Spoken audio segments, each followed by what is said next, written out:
All right, so 9-3, we are discussing arcs and chords. Some chords in there. Okay, so we know what an arc is. It's the part way around the circle, if you will, referencing that. Then we're going to have a couple theorems about some concepts of a chord in a circle.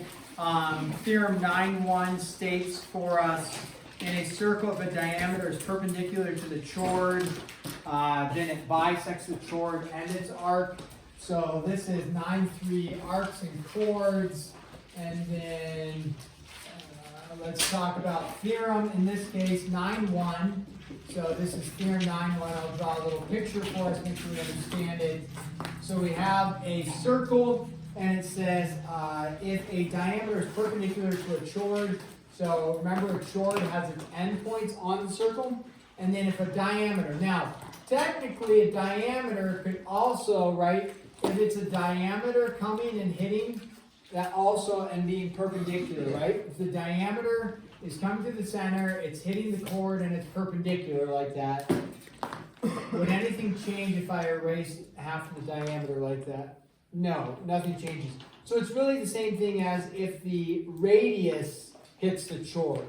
So the definition is if the diameter hits it, but that's also the same if the radius hits it. So if the radius or the diameter hits the chord and is perpendicular, then we know something happens. What we know happens is, yes, we know the 90, but the chord gets bisected, okay? It bisects the chord, and we know that the arc is bisected as well.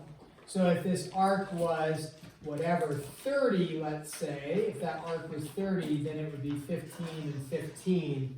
If we knew the value of the arc, it would be cut in half. Okay? Something to make a note of that you'll have on like problems is that if this radius is going to here, we know it gets cut in half, and you're going to be getting some information and you're trying to solve some stuff. Don't forget that if you know the radius length from here out to the edge of the chord, that's also a radius as well. And then when you're solving problems, you recognize that you just set up a right triangle from that. People sometimes miss that. It's like, oh yeah, if you know the radius value, anywhere where a radius hits outside, like on the edge, is also the same value. So that's something to make a note of. Okay, second thing is, in a circle or congruent circles, two minor arcs are congruent if and only if their corresponding chords are congruent.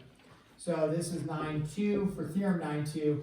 So if I have a circle and I have a chord like this, let's just make up a measure. This measure is 7. If there was another chord in here and its measure was 7, what I know then is, we'll call this arc AB and call this arc CD. Arc AB is congruent to or equal to, you can think of it that way, we've talked about that. Those are equal if their chords are equal, right? So if the chord is 7 here and the chord is 7 here, then those arc lengths are equal. If this was, you pick a different value, let's say that value is 8 there and this one is 7, then we know that the the arcs are not equal.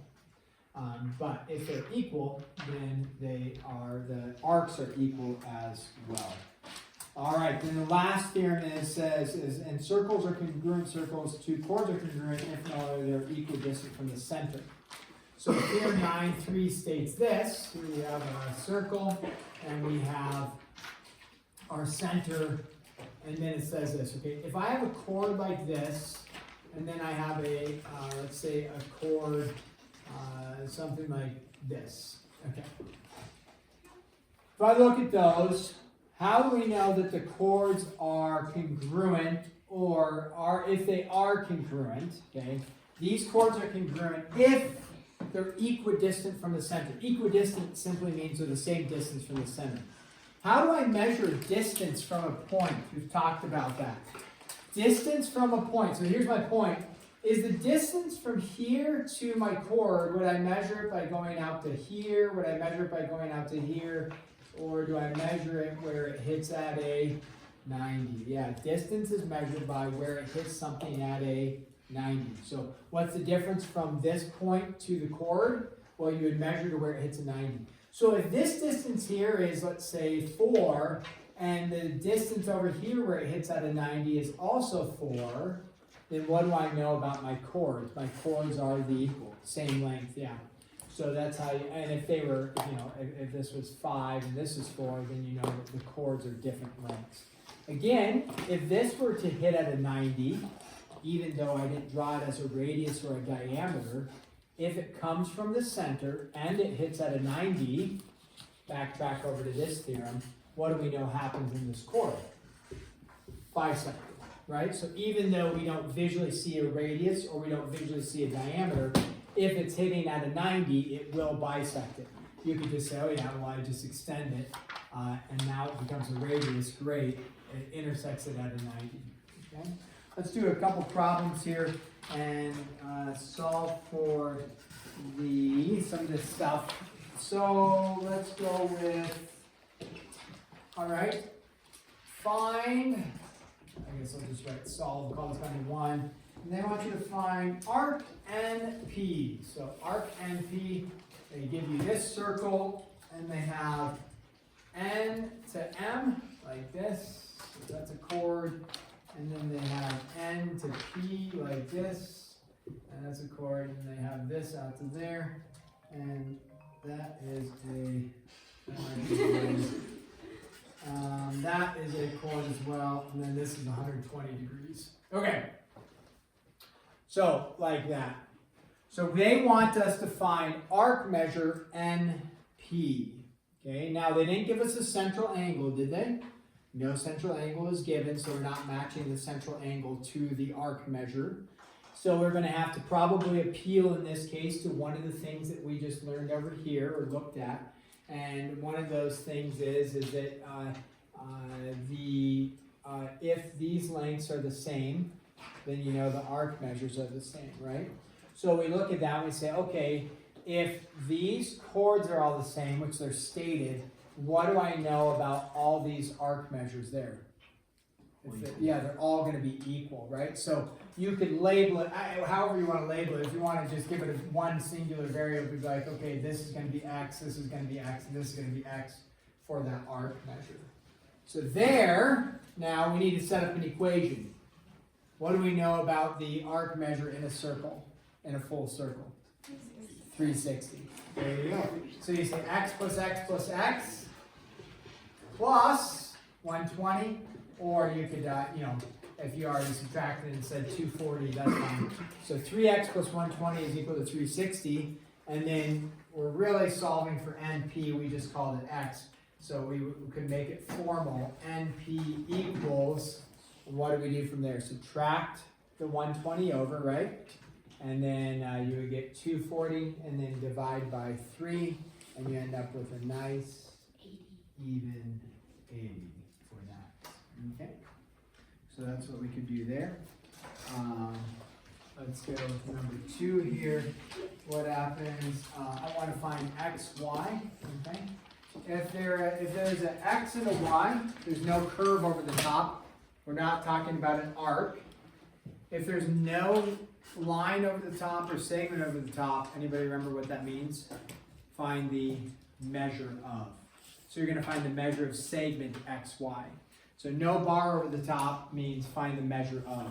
So you want to find xy. We have this, and we have this, and we have this. So we have x and we have y there. And then we have a b here, and then here. Now, if they, in this case, they tell you the center is marked, okay? So 12 and 20 like that. Meaning, you can assume on most problems, there's some like when we get in, I think 9-4, there's some problems that we do 9-4. Yeah, 9-4, there's some points in the circle that aren't the center. But if it looks like the center, it's the center, okay? B does not look like the center, so it's not the center. Now, they will also tell you this, that's a 90. Okay. So we look at that, nice, we have a right triangle. I just discussed this when we were talking about theorem 9-3 actually. Hopefully it's pretty easy to find BY. Some people get a little confused from chapter 8, they start doing SOHCAHTOA stuff. No, don't do anything with trigonometry here. What should I use? Not SOHCAHTOA, but Pythag, right? And so we just say, okay, to find BY, it's going to be Pythag theorem. And so we're going to say unknown side, we'll call that by, because that's what it is. By squared plus 12 squared is equal to 20 squared. And we end up with by ends up being what? What does that come out to be for us? 16? Maybe. Maybe? Yeah. Yeah. 400 minus 144 is 256 squared. And then you recognize what kind of triangle is that? Right. Pythag, it's a right triangle and it forms a Pythag triple. Yeah, it's Pythag. It's a 3, 4, 5 multiple. If you remember that. It's okay if you don't, we get 16 there. And remember what I told you earlier on theorem 9.3, yeah, that's 16. Well, what do I know about xb then? Xb has to be 16 as well because it gets cut in half because it's making a 90 there, right? And so if you need it, if you wanted to, oh yeah, that extends, that's the radius, and for radius cuts it at a 90, it gets cut in half. And so xy is going to be equal to 32 total. Okay. Let's do this. We'll do one more. This one says, suppose a chord of a circle, I'm not going to write the whole thing, but a chord is 5. Okay, what is the 5 what? What are we referring to? We have the double apostrophe there. 5 what?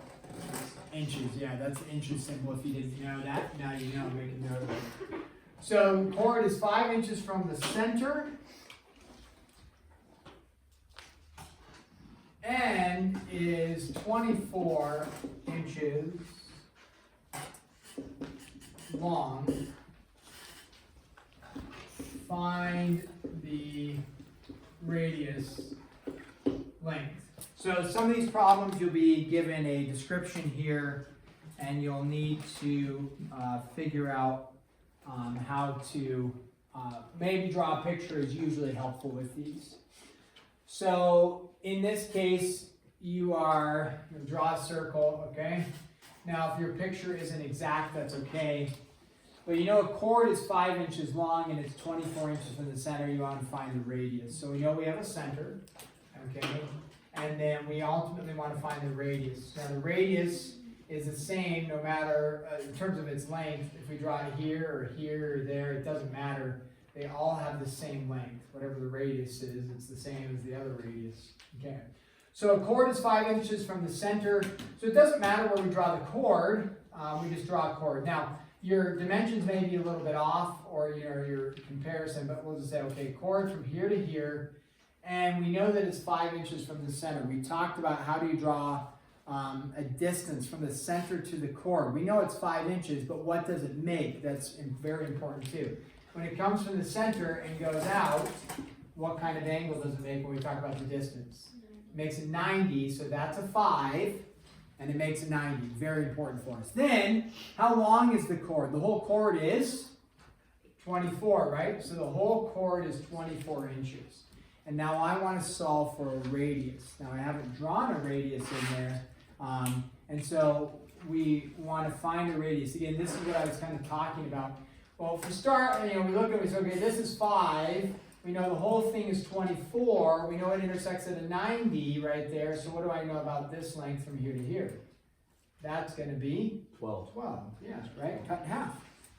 So then we say, well, the radius, and some people forget and they start thinking, well, how do I find from this distance over, if I could just find this distance, and they forget that the radius goes to anywhere from the center to the edge, right? So then where would we want to draw a radius? Not out there, that wouldn't make any sense, but where? To form the right triangle out to there. And then you're like, I have a 5, 12 something triangle. Anybody recognize that one? Is that a Pythag triple? I think it is. 5, 12, 13. Yeah, or you just do Pythag theorem if you don't have it memorized, no problem. 5 squared plus 12 squared is equal to, in this case, radius squared. And so it'd be fine to, just do the Pythag theorem out, no problem. Or you're like, nice, Pythag triple, I recognize it. It's a 5, 12, 13 triangle. So we're 13 for the radius. Okay. All right, we're going to pause there. Work on our homework.